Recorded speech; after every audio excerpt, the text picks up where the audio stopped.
mga higala!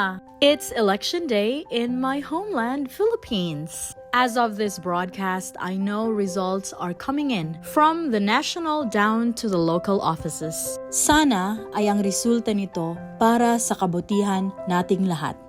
Upang kaming nandito sa malayo ay makauwi na sa isang mapayapa, tahimik at progresibong Pilipinas.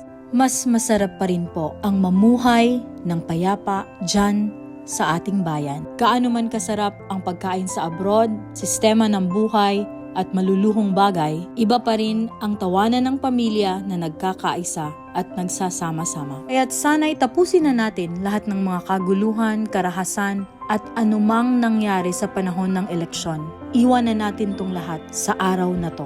Tanggapin ang resulta na may pagpapakumbaba at suportahan ang mga nanalo sa malinis at makatotohanang paraan. Taimtim na pakiusap lang sa mga nanalo. Huwag niyo na pong sayangin ang tiwala na ibinigay sa inyo.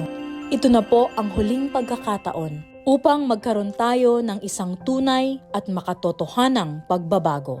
May pag-asa pa kung tayong lahat ay magkakaisa. We can do this, mga higala. Until next time, bye!